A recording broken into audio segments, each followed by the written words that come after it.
اچھا مجھے پھر ایک اور اینگل سے بات بتائیں کہ جو اسلام کی مذہب کی تاریخ کو محفوظ کیا گیا انسانوں نے کیا، انہوں نے لکھی، انہوں نے اس کو یاد کیا یا اس کو لکھا، پھر اس کی بائنڈنگ کی، پھر ان کو پھیلایا، پھر ان کو جمع کیا.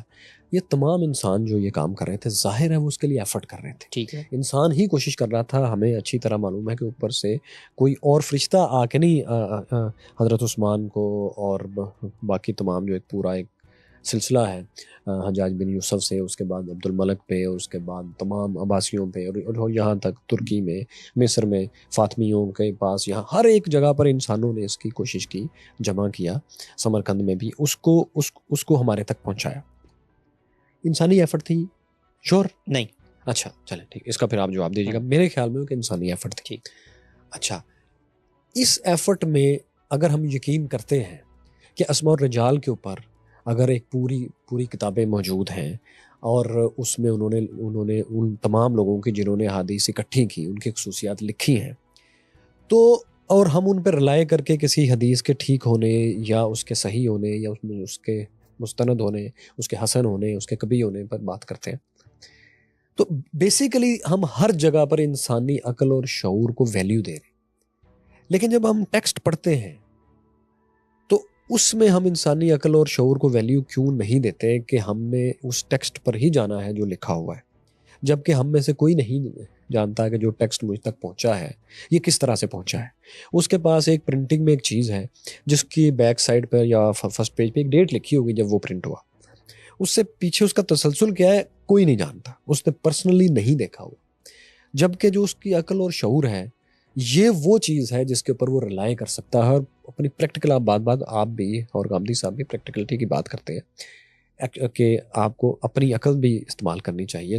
یہ دیکھیں یہ کام پوری دنیا میں کس طرح ہو رہا ہے تو ہمیں اس کو مختلف طریقے سے کیوں کریں. تو جب پوری دنیا میں جو کام ہو رہا ہے وہ تو انسانی شعور، عقل اور اجتماعی شعور کے ساتھ ہو رہا ہے، تو ہم ٹیکسٹ کے اوپر اتنا رلائے کیوں کریں؟ جی، پہلے تو ایک چیز کی میں تصحیح کر دوں کہ دنیا میں 2 طریقے ہوتے ہیں ٹرانسفارمیشن آف نالج کے. ایک طریقہ ہوتا ہے ہسٹری کا طریقہ، اس کو علم کی اصطلاح میں اخبار احاد کہا جاتا ہے، سنگل انڈیپینڈنٹ انڈیویجول رپورٹنگ. دوسرا طریقہ ہوتا ہے اس کنسنسس کا، اسٹیبلش طریقے سے ہسٹری کو آگے کمیونیکیٹ کرنے کا. جہاں تک تعلق ہے دین کے سورسز کا، سورسز 2 چیزوں کا نام ہے، قرآن اور سنت. سنت پریکٹیکل چیزوں کا نام ہے، پریکٹیکلی نسل منتقل کرتی ہے آگے، اور قرآن نام ہے کتاب کا، وہ بھی بالکل اسی طریقے سے نسل منتقل کرتی ہے آگے. اس میں کسی بندے کا فہم، کسی کی پرسیپشن، کسی کی انڈیویجول ایفرٹ، اس کا سرے سے دخل ہی نہیں ہوتا. یہ بات بالکل بے بنیاد ہے کہ سیدنا عثمان کے زمانے میں انہوں نے کوشش کر کے کوئی چھال پہ قرآن لکھا تھا، کوئی ہڈی پہ لکھا تھا، اس کو جمع کر کے شائع کر دیا. ہم نے بڑی تفصیلی اس پہ سیریز کی ہے، لوگ دیکھنا چاہیں اس کو ضرور دیکھیں، قرات کا اختلاف. اس میں بتایا کہ قرآن کیسے منتقل ہوا ہے. قرآن ایک اسٹیبلش ہسٹری کے ڈاکومنٹ کے طور پہ آیا. رسول اللہ صلی اللہ علیہ وسلم نے دنیا میں 4 6 8 10 20 لوگوں کو قرآن نہیں دیا، 1 لاکھ سے زائد کی تعداد ہے خطبہ حجۃ الوداع میں. ان سب کے پاس قرآن مجید لکھے ہوئے موجود ہیں، نسخے موجود ہیں، یاد کر رہے ہیں. جب افراد کی وہ کہاں ہیں آج ہیں؟ کیا چیز؟ وہ اس وقت کے جو نسخے ان لوگوں کے پاس، کیا آج ان میں سے کوئی ایک بھی ہے؟ ایک نسخہ بھی نہ ہو، بہت سارے ہیں، نہیں ان میں سے ایک بھی نہ ہو، کوئی ایک ہے ویسے؟ ایک بھی نہ ہو، ہے ویسے بہت سارے. یہ اس وقت برمنگھم کی آپ لائبریری میں جائیں، انہوں نے کاربن ڈیٹنگ سے نکال کے بتایا ہے کہ اس زمان ایک بھی نہ ہو. میں کہتا ہوں ایک صفحہ ہے، نہیں ایک صفحہ بھی نہ ہو، ایک صفحہ بھی نہ ہو. میں آپ کو بتاتا ہوں، ایک صفحہ بھی نہ ہو. وہ جو قرآن مجھ تک پہنچا ہے نا، جو اس وقت موجود ہے میرے پاس، میں تو ایک نسخہ اگر آپ لے کر آئیں گے میرے لیے وہ زیادہ ڈاؤٹ فل چیز ہے. قرآن کو لاکھوں لوگوں نے دنیا تک پہنچایا ہے. وہ لاکھوں لوگ، ان کے بارے میں عقل یہ کہتی ہے کہ اتنی بڑی تعداد افراد کی، ان کے بارے میں آپ یہ سوچیں کہ وہ سب مل کے بیٹھیں اور کہیں آج سے ہم ایک نیا ڈاکومنٹ بنا کر آگے منتقل کریں. رسول اللہ نے دین ایک فرد کو نہیں دیا. حدیث پہ میں آتا ہوں، اس کا معاملہ بالکل الگ ہے، وہ بالکل اسی طرح منتقل ہوئی ہے جیسے آپ نے بیان کیا. لیکن جمع القرآن کی بھی جو آپ بات کر رہے ہیں، اس کی جو آپ پوری ہسٹری بیان کر رہے ہیں، یہ ہسٹری تو حدیث سے ہی منتقل ہوئی ہے. بالکل بھی نہیں. یہ ہسٹری قرآن پاک میں اس طرح سے نہیں ہے جیسے آپ بتا رہے ہیں. نہیں، ہسٹری بطور ہسٹری رسول اللہ کی وہ تو حدیثوں میں آئی ہے. قرآن کیسے منتقل ہوا، سوال یہ ہے. تو یہ ہسٹری کہاں ہے؟ یہ جو ہسٹری ہے کہ قرآن منتقل کیسے ہوا، یہ اسٹیبلش ہسٹوریکل فیکٹ ہے. میں آپ سے پوچھتا ہوں، اس کا مطلب ہے کہ اب ہمیں اس ہسٹری پر بھی ایمان لائے جو اس کہ پہ ایمان نہیں لانا. قرآن پاک کے علاوہ ہے. اسٹیبلش ہسٹری پہ آپ ایمان لاتے ہیں. ابراہم لنکن کو آپ سے ملاقات نہیں ہم اسے اختلاف کرتے ہیں. نہیں. ابراہم لنکن تو ہارڈلی 150 سال پرانے. اچھا ابن تیمیہ کو مانتے ہیں کوئی شخصیت تھی دنیا میں؟ ڈیفینیٹلی. کیسے آپ کی ملاقات؟ کوئی ہسٹوریکل فیکٹ، کوئی آٹوگراف، کوئی تصویر، کوئی ویڈیو؟ کیسے؟ ان کو ہم اس طرح سے مانتے ہیں کہ ان کا سلسلہ در سلسلہ ان کی چیزیں منتقل ہوئی ہیں. لیکن اس میں ایک بات ہے کہ اس میں اس کو ہم قرآن پاک کے برابر اہمیت نہیں دیتے. بھلے نہ دیں، بھلے نہ دیں، پرابلم یہ نہیں ہے. دیکھیں مذہبی ڈاکومنٹ میں بائبل میں، قرآن میں اور تمام بائبل جو ہے وہ مجموعہ ہے ہسٹری کا. جی اوکے، وہ تو اس کو خود بھی قرآن خود بھی اللہ تعالیٰ کے الفاظ نہیں کہتے، خدا کے الفاظ نہیں کہتے. آپ کو پتہ ہے وہ کہتے ہیں کہ یہ متی نے اور لوکا نے انہوں نے اس کو خود لکھا ہے اپنی زبان میں، جو انہوں نے حضرت عیسیٰ سے خدا کا کلام سنا، وہ اس کو خدا کے الفاظ نہیں کہتے. لیکن آپ کو پتہ ہے قرآن پاک کا معاملہ مختلف ہے. میں صرف یہ بات کر رہا ہوں کہ مذہبی کتابوں میں اور کسی بھی اسکالر کی ہسٹری کے موجود ہونے میں، یا کسی بھی بڑے تاریخی کردار کی ہسٹری کو موجود ہونے میں بڑا فرق ہے. کوئی فرق نہیں ہے، بہت بڑا فرق ہے. میں الیگزینڈر کی ہسٹری جانتا ہوں، لیکن میں اس میں سے بے شمار چیزوں کو مکمل ڈینائی کر سکتا ہوں. ٹھیک کہ یار یہاں یہ واقعہ جو ہے نا ٹولمی نے یوں کر کے ڈیفائن کیا تھا، گو کہ وہ ان کے لشکر میں بھی تھا، لیکن فرسٹ والے ٹولمی کی بات کر رہا ہوں. لیکن مجھے لگتا ہے کہ یہ اس نے نا غلط کیا، یہ یوں اور یوں تھا. اچھا میرے پاس پوری آزادی ہے، اور میں اس کو ماڈرن ٹولز کے ساتھ ریجیکٹ بھی کر سکتا ہوں، اس پہ شک بھی کر سکتا ہوں، اس کو مان بھی سکتا ہوں. لیکن مذہبی جو اس طرح کے ڈاکومنٹس ہیں، مقدس ڈاکومنٹ، ان کے ساتھ یہ معاملہ نہیں ہے. ان کو آپ منون مانتے ہیں، لیکن اگر اس کے ساتھ ایک الگ سے سٹوری ہے کہ یہ چیز جمع اس طریقے سے ہوئی، اب اس کو تو میں اتنا مقدس نہیں مانوں گا نا. دیکھیں میں قرآن پاک کو مقدس مان سکتا ہوں، لیکن جمع القرآن کی ایک الگ ہسٹری ہے، میں اس کو بھی کیا مقدس مانوں گا؟ بالکل نہیں مانیں گے آپ، بالکل نہیں، یہی میں آپ سے بالکل نہیں مانیں گے. دو چیزوں کو الگ الگ کریں. دیکھیں دو چیزوں کو الگ الگ کریں. ایک چیز ہے قرآن مجید بحیثیت کتاب کے، وہ کتاب کا جو ٹیکسٹ ہے وہ میں کسی فرد سے نہیں لیتا. یعنی میرے لیے جمع القرآن کی ہسٹری تو میں بتاتا ہوں نا، جمع القرآن تو قرآن سے باہر کی چیز ہے نا. میں تو قرآن کی بات، لیکن آپ اس کو اسٹیبلش تو وہیں سے کر رہے ہیں. نہیں کرتے وہاں سے، بالکل بھی نہیں کرتے. آپ سمجھیں اس بات کو، دو الگ الگ چیزیں ہیں. دیکھیں میں اس کو ایک مثال سے آپ کو سمجھاتا ہوں. مغلیہ ایک سلطنت تھی، یہ بات ایک اسٹیبلش ہسٹوریکل فیکٹ ہے، اس میں کوئی تردد ہے کہ بھائی مغل پائے جاتے تھے، کوئی ایک کریکٹر تھا، عالمگیر تھا. یہ اسٹیبلش فیکٹ ہے. یہ فیکٹ مجھے کیسے معلوم ہوا؟ اس لیے کہ اس فیکٹ کو کسی ایک ہسٹری کے نیریٹر نے مجھ تک نہیں پہنچایا.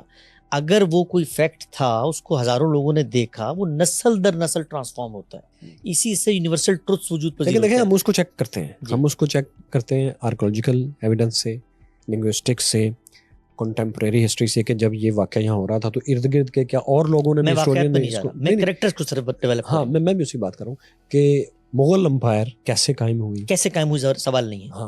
سوال کیسے قائم ہوئی نہیں ہے، سوال یہ نہیں ہے اس دور میں کیا ایونٹ ہوا. یہ ہسٹری ہے. میں جو بات بتانا چاہتا ہوں وہ یہ ہے، نہیں اس ہسٹری کی کسی بھی چیز کو کنفرم کرنے کے ٹولز ہیں. ہسٹری میں صرف اور صرف ہم لوگوں ہسٹری میں جانے نہیں، لوگوں کی یادداشت، کریکٹر کے بارے میں پوچھا میں نے آپ سے. میں نے صرف ایک بات کی آپ سے، میں نے یہ بھی نہیں کہا کہ ہونے اور نہ ہونے، ہونے یا نہ ہونے. اچھا ابھی صرف اس پہ بات اس پہ میں نے یہ بھی نہیں کہا کہ عالمگیر کا نام عالمگیر کیسے پڑا تھا. آپ صرف یہ بات کر رہے ہیں کہ کچھ تھی یا نہیں اس کے اوپر. یہ اسٹیبلش ہسٹوریکل فیکٹ ہے. یہ کیسے اخذ کیا جاتا ہے دنیا میں؟ جو اسٹیبلش ہسٹوریکل فیکٹس ہوتے ہیں وہ کیسے اخذ کیے جاتے ہیں؟ وہ اجماع اور تواتر. اجماع اور تواتر ہوتا کیا ہے؟ ایک منٹ میں سمجھا دیتا ہوں. ایک بات میں نے ان کو بتائی، انہوں نے بھاریا کی کسی اور کو بتائی، انہوں نے کسی اور کو بتائی، ان کی پرسیپشن شامل ہوگی، اس کا حافظہ شامل ہوگا، تیسرے کی رپورٹنگ شامل ہوگی. وہ ہسٹری بنتی ہے. اس پہ ڈاؤٹ ہوتے ہیں، اس پہ سوال ہوتے ہیں، اس پہ پرسیپشن، سب چیزیں ہوتی ہیں.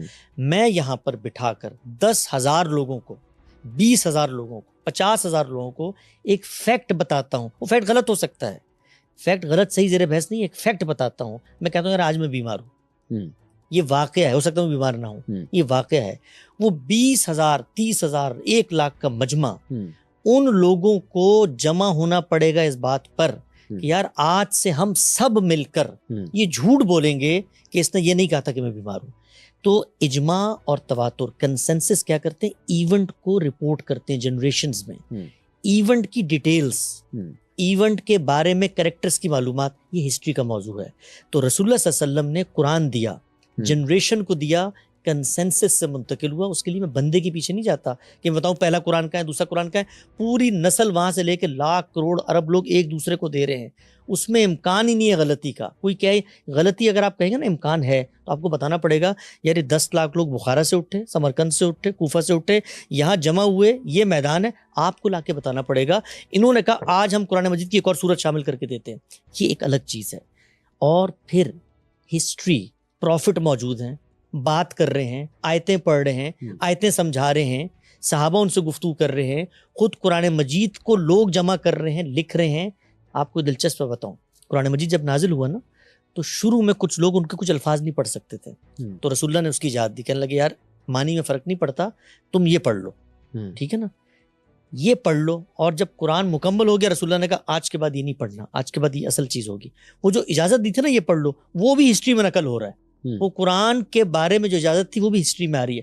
تو ہسٹری پرسیپشن سے منتقل ہوتی ہے, حافظے سے منتقل ہوتی ہے, ڈاؤٹ فل ہوتی ہے. اس پر آپ کلام کریں گے, میں کلام کروں گا, لیکن جو سورسز ہیں, جو بیسک نالج ہمیں مل رہی ہے, اس میں ہیومن انٹرپریٹیشن, ہیومن انٹرفیرنس وہ ہے ہی نہیں سرے سے. اس میں کلیکٹیو وزڈم ہے, اس میں جنریشن کام کر رہی ہے, اس لیے اس میں کوئی ڈاؤٹ نہیں آتا. ان دو چیزوں کے فرق کو سمجھ. میرا اس میں یہ کہنا ہے کہ دیکھیں پرانے زمانے میں جس کی ہم بات کر رہے ہیں, اس وقت ہسٹری لکھنا یا کوئی بھی چیز کو لکھنا یا اس کو رواج دینا لکھ کر, یہ آسان کام نہیں تھا. بالکل ٹھیک. کاغذ لے کے آنا, اس کو پرنٹ کرنا, اور سب سے اہم کام اس کو محفوظ رکھنا ایک لمبے عرصے کے لیے, صدیوں کے لیے تقریباً ناممکن کام تھا. کسی بھی عام کیوں محفوظ رکھنا؟ ہر مسلمان پیدا ہو رہا ہے, وہ گھر پہ لکھ رہا ہے, کاغذ عرب میں موجود ہے, قرآن مجید میں ذکر آتا ہے. پہلے پوری بات سنیں. میں یہ کہنا چاہ رہا ہوں کہ جو چیزیں تاریخ میں قبل از تاریخ کی بھی ہمارے تک آئی ہیں, سٹون ایج کے دور کی بھی, ان کے آنے کا ایک طریقہ ہے. کچھ چیزیں جو ہیں پتھروں پر لکھی گئیں اور وہ آج تک لکھی ہوئی ہیں, آپ کاربن ڈیٹنگ سے اس کو چیک کر سکتے ہیں. بہت سی چیزیں نہیں لکھی گئیں, سینہ در سینہ آئیں, اس کے بعد کسی وقت لکھی گئیں. اور جب لکھی گئیں تو وہ دور تھا جب کاغذ اور قلم اور پرنٹنگ اور اس کو محفوظ کرنا, اس کو پھیلانا بہت امیر لوگ یا بادشاہوں کے علاوہ کسی کے بس کی کام نہیں تھا. چائنیز ہسٹری میں بہت بڑی ایک کتاب ہے دا آرٹ آف وارز, سانزو کی, اس کا ایک ہی ورژن ہے اور وہ قبل از تاریخ سے آ رہی ہے. اس کے دو ورژن تو نہیں ہے, اس کے 3 بھی نہیں ہے. کیونکہ وہ بادشاہ کے ساتھ مل کے کام کرتا تھا, اور بادشاہ کے پاس یہ لگژری تھی کہ اس کی کہی ہوئی باتوں کو وہ لکھ کے کتاب کی شکل میں آگے پہنچا سکے. عام شخص کے پاس تو یہ کیپیبلٹی نہیں ہے. جب آپ یہ کہتے ہیں کہ اسلامک ہسٹری میں اختلاف نہیں ہے, یہ چیزیں میں نے کبھی نہیں کہا. کون کہتا ہے اسلامک ہسٹری میں اختلاف؟ اسلامک ہسٹری میں ہے. میں اور اینگل سے بات کر رہا ہوں کہ جمع القرآن کی بات آپ نے کی نا, میں اس اینگل سے بات کر رہا ہوں کہ اس کو لکھنا اور محفوظ کرنا تو ایک بادشاہ حکمران کا کام تھا. عام لوگوں کی تو اور بھی تحریریں اس دور کی نہیں ملتی. یہ بات تو ہم تب کہیں نا جب اس دور کی لکھی ہوئی اور بہت سی تحریریں موجود ہوں. اس دور کا تو ایک ہی ٹیکسٹ ہے جس کو ہم مانتے ہیں, اور تو کہ ہے ہی نہیں. کس نے کہا آپ کو نہیں؟ مجھے بتا دیجیے. ہے تو یہ جو ہسٹری کے اندر عرب جاہلی کے قصائد آج تک منتقل ہو رہے ہیں, ہسٹری کے اندر رسول اللہ صلی اللہ علیہ وسلم سے پہلے کے, ان سے بہت پہلے کے, یہ جتنے شعراء تھے جن کو سبع معلقات کے شعراء کہتے ہیں, جن کی لکھی ہوئی بولی ہوئی شاعری حرم کے اندر لٹکا دی جاتی تھی, عرب لکھنا جانتے تھے, عرب کے اندر کاغذ موجود تھا. عرب یہ موجود ہے, یہ موجود اسی طرح ہے جیسے اسلامی احادیث اور یہ تعلیمات ہیں, وہ پیپر کاغذ پتھر کسی شکل میں موجود نہیں ہے. یہ میں بات دیکھیں ہمارے لیے, آپ کو وہ نسخہ چاہیے. میں یہ بات آپ دیکھیں ماڈرن ہسٹورینز جو ہیں وہ کسی چیز کو تب قبول کرتے ہیں جب وہ مختلف اینگل سے پروو ہو. اگر اس کا کانٹیکسٹ موجود نہیں ہے, اگر اس کے لیے اس کا کوئی اوریجنل اس وقت کا ڈاکومنٹ موجود نہیں ہے, اگر کنٹمپوریری ہسٹری میں اس کو اچھے طریقے سے کسی اور نے کور نہیں کیا ہوا, تو اس چیز پر ڈاؤٹ کیا جاتا ہے. میں یہ بات کہنا چاہ رہا ہوں. جب آپ کہتے ہیں کہ سبع معلقات موجود ہیں, وہ بھی اسی طرح لوگوں کو یاد تھیں, اس میں روانی تھی, لوگ شاعری یاد کرتے تھے. آپ کو پتا ہے عربوں کا حافظہ بڑا مشہور تھا کیونکہ لکھتے نہیں تھے. لیکن آپ کو علم ہونا چاہیے کہ حافظہ انسان کی پریمیٹیو سٹیج ہے, ایڈوانس سٹیج نہیں ہے. ایڈوانس سٹیج اس کے لکھنا ہے, جس نے اس کو آگے بڑھایا, اس کو ترقی دی. تو وہ جب لکھنا شروع کیا تو پھر انہوں نے سب کچھ ہی لکھا. لیکن سبع معلقات آج آپ کے پاس لکھی ہوئی شکل میں کہیں نہیں ہے اس دور کی. نہیں لکھی ہوئی نہیں ہے آپ کے پاس. قرآن مجید بھی رسول اللہ کا نسخہ آپ کے پاس نہیں ہے. سوال میں آپ سے پلٹ کے پوچھتا ہوں, مسلمان اس وقت 1.25 ارب کی تعداد میں ہیں. ان کے پاس ایک کتاب ہے. وہ کتاب کے بارے میں ان کا دعویٰ یہ ہے کہ اس کو نسلوں نے آگے منتقل کیا ہے, جنریشنز نے منتقل کیا ہے. آپ نے آ کر مجھے یہ بتانا ہے کہ یہ دیکھو تمہاری جنریشنز میں انقطاع آپ لے کر آئیں ہسٹری, اور مجھے بتائیں کہ بھئی 4 صدی ہجری میں, یہ میں تمہیں بتا رہا ہوں مسلمان تو واقف نہیں تھے قرآن نامی کسی کتاب سے. 5ویں صدی ہجری میں تو یہ دیکھو انقطاع ہے. میں تمہیں بتا رہا ہوں یہ مسلمانوں کے علماء ہیں, یہ کہتے ہیں ہم تو جانتے نہیں قرآن کیا, یا ان کے پاس یہ قرآن موجود ہے, اس قرآن کے اندر تو 15 اور صورتیں جو تمہارے قرآن میں ہیں نہیں. یہ آپ کو ہسٹری سے لا کر دینا ہے. میں ہسٹری کے ذریعے قرآن پروف نہیں کر رہا. ہسٹری بڑا کمزور میڈیم ہوتا ہے, ناقص میڈیم ہوتا ہے. میں کنسنسس کے ذریعے کر رہا ہوں, اسٹیبلش فیکٹ کے ذریعے کر رہا ہوں.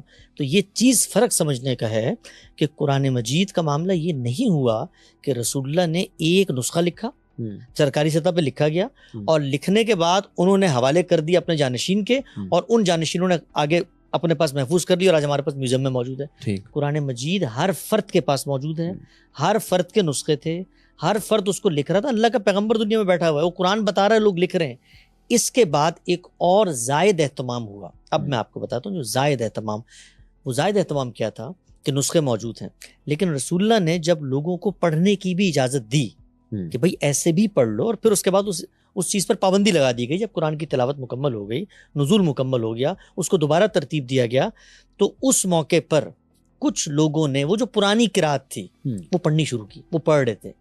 تو ان کو لوگوں نے جا کر کہا کہ بھئی یہ قرآن مجید مرتب شکل میں موجود ہے, یہ ہزاروں لوگوں کے پاس موجود ہے, تم کیوں پڑھ رہے ہو؟ انہوں نے کہا میں رسول اللہ نے اجازت دی تھی. انہوں نے کہا اجازت منسوخ ہو گئی ہے خود قرآن کی روشنی میں. اب اس موقع پر اسٹیٹ کی سطح پر سیدنا عثمان کا جو کارنامہ ہے, میں آپ کو ایک مثال سے سمجھاتا ہوں. بھٹو صاحب نے پاکستان کے اندر ایک لا بنایا قرآن کے بارے میں. انہوں نے کہا جب بھی قرآن چھپے گا وہ ایک پروسیس سے گزرے گا, ٹھیک ہے نا. اس سے پہلے کیا لوگ قرآن مجید سے واقف نہیں تھے؟ یا بھٹو صاحب کے اقدام سے پہلے قرآن مجید کہیں چھایا نہیں ہوتا تھا؟ گورنمنٹ کا کوئی لا نہیں تھا اس سے پہلے. لا بنایا گورنمنٹ نے کہ اب قرآن مجید چھپے گا تو اس کو یہ 4 قاری پڑھیں گے, اس کی تصحیح ہوگی. کیوں؟ کیونکہ کاتب لکھتا ہے, کوئی لفظ غلط نہ ہو جائے, کوئی چیز نہ. پہلے بھی غلطی ہو جاتی تھی, اس غلطی کو 10 لوگ ٹھیک کر لیتے تھے, بھائی یہ تمہارے نسخے میں غلطی ہو گئی, بالکل ٹھیک ہے.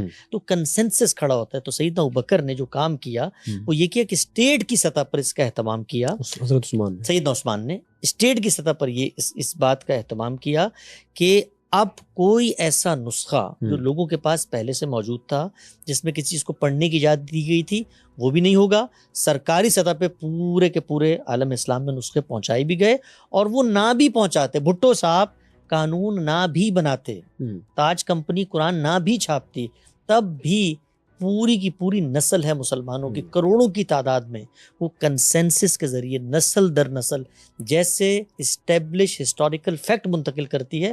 اور قرآن کا تو ایک اور کمال ہے, وہ یہ ہے کہ صرف ٹیکسٹ نہیں ہے, ٹیکسٹ کی ریڈنگ بھی اس کے اوپر ثبت کی گئی ہے. یہ جو اعراب آپ کو نظر آتے ہیں یہ ریڈنگ ہے, یعنی جب آپ بولتے ہیں عربی زبان تو آپ کو زبر زیر پیش بولنا ہوتا ہے, وہ ریڈنگ بھی ثبت کر دی گئی, یہ پڑھنا کیسے ہے. تو اس پوری چیز کو نسلوں نے آگے منتقل کیا ہے. اس میں کسی کو ہسٹری کی روشنی میں اعتراض کرنا ہے, اس کو ہسٹری لا کر دینی ہے, مجھے اس کو بتانا ہے کہ بھائی ہسٹری میں تمہاری یہ کتاب. حضرت عثمان غنی نے جس نسخے کو مرتب کیا, کیا وہ نسخہ آج کہیں موجود ہے؟ نہ ہو اچھی بات ہے. میں سر پوچھ رہا ہوں ہے یا نہیں. ہم یقین سے نہیں کہہ سکتے کہیں ہو, نہیں ہونا بھی نہیں چاہیے. نہیں ہونا چاہیے. کیوں ہونا چاہیے؟ اس لیے کہ وہ ایک نسخے پہ رلائی نہیں کر رہے. بھائی اربوں نسخے ہیں, اربوں نسخے ہیں. نسخے پہ تو وہ تب ریلائی کریں کہ جیسے ایک نسخہ ان کے پاس ہے, باقی کسی کے پاس کوئی نسخہ ہی نہیں ہے. صرف فور ریکارڈ میں پوچھ رہا ہوں کہ آپ کے خیال میں وہ نہیں ہے؟ نہیں ہے. اچھا, بہت سارے نسخے ان کے بارے میں کلیم کیا جاتا ہے, وہ کہتا ہے توپ کاپی میں کچھ یہ اس میں بہت اختلافات ہیں اس میں, لیکن میں 1 سیکنڈ کے لیے مانتا ہوں کہ نسخہ پایا نہیں جاتا, کوئی فرق نہیں پڑتا. توپ کاپی والا میں نے دیکھا ہے, وہ اس کے اوپر پہلے نہیں, لیکن اب انہوں نے لکھا ہے کہ یہ وہ نہیں ہے عثمان والا, بلکہ انہوں نے لکھا ہے یہ اس کا 100 سال بعد والا بھی نہیں ہے. کوئی فرق نہیں پڑتا اس سے. اس کی وجہ میں بتاتا ہوں نا. آپ کہہ رہے نسخہ ہوتا تو میرے لیے ڈاؤٹ فل چیز تھی. اگر نسخہ ہوتا نا کوئی ایک, میرے لیے ڈاؤٹ فل چیز تھی. مجھے کیا پتا وہ نسخہ رات کو کسی چور نے اٹھا کے تبدیل کر دیا, مجھے کیا پتا کوئی یہودیوں نے اپنا نسخہ بنایا ہو اور سیدنا عثمان والے نسخے کی کاپی بنا کے مجھے دے دی ہو. نسخہ ڈاؤٹ فل چیز ہے. جن مسلمانوں کی جن لوگوں کی آپ حافظے پہ اعتبار کر رہے ہیں, حافظے پہ نہیں, صرف حافظہ نہیں ہے, صرف حافظہ نہیں, وہ حافظہ لکھا ہوا منتقل ہو رہا ہے. میں اسی کی بات کروں کہ کلیکٹیو حافظے پہ آپ نے شروع میں اعتبار کیا, کیونکہ آپ نے خود کہا کہ تواتر سے منتقل ہونا زیادہ اہم ہے. تو ان کی حفاظت پہ کیوں نہیں آپ اعتبار کریں گے؟ کن کی حفاظت؟ آپ نے کہا کہ اگر موجود ہوتا تو مجھے ڈاؤٹ ہوتا کہ شاید کسی نے چینج نہ کر نہیں، دیا. وہ اس ایک نسخے کو 1 ارب لوگ سنبھال کے رکھتے ہیں نا. ایک ارب نہیں، ظاہر ہے مسلمانوں کی کوئی اتھارٹی اس کو نہیں، سنبھال. ضرورت کیوں ہے اس کو؟ ان کے پاس اپنے نسخے موجود ہیں. اچھا اب ضرورت تو تب ہو جب ان کے پاس ایک کچھ اور نہ ہو. بات، چلیں اس بات کو نا کنکلوڈ کرتے ہیں، آگے چلتے ہیں. ایک اور اس میں صرف مجھے ایک بات آپ بتائیں، آپ کے خیال میں حافظہ انسانی تہذیب کی ایڈوانس شکل ہے یا تحریر ایڈوانس شکل ہے؟ دیکھیے، حافظہ اور تحریر دونوں ایوالو ہوئے ہیں اور دونوں ڈیولپ ہوئے ہیں. تحریر جو آپ کو آج نظر آتی ہے رسم الخط، وہ بھی وقت کے ساتھ ساتھ ڈیولپ ہوئی ہے. اور حافظے کا ایڈوانس معاملہ شکل بھی کیا ہے؟ ایڈوانس شکل سے مراد کیا ہے؟ دیکھیں، حافظہ ایک بایولوجیکل چیز ہے جو ایک پڑھے لکھے اور غیر پڑھے لکھے، ایون کسی میں بھی جو انسانوں کے علاوہ بھی مخلوقات ہیں ان کا بھی تھوڑا بہت حافظہ ہوتا ہے. ٹھیک ہے، لیکن جو چیز انسان کو بہت آگے لے کر گئی ہے میرے خیال میں وہ تحریر ہے، نہ کہ حافظہ. ٹھیک ہے، تو کیا فرق تو پڑتا میرے ہے؟ خیال میں تحریر ایڈوانس چیز ہے، حافظہ انسانی تہذیب میں ایک پرمیٹیو چیز ہے. کیا فرق پڑتا ہے اس سے؟ یعنی ہوگا، ممکن ہے آپ کی بات ٹھیک ہو، اس سے قرآن کی بحث پہ کیا سوال ہوتا ہے؟ نہیں، وہ آپ نے جو بات کی نا کہ تواتر سے آیا اور نہیں، یہ وہ ہمارے تواتر لیے صرف حافظہ نہیں زیادہ ہوتا، بڑا ثبوت تواتر ہے. عملی ہے. اجماع ہے الفاظ کے اوپر، لوگ پڑھ رہے ہیں. اچھا، اور تواتر عملی کا مطلب ہے لوگ لکھ رہے ہیں، اس کو اوکے. لکھی ہوئی فزیکل ٹینجیبل چیز آگے منتقل ہو رہی ہے. اچھا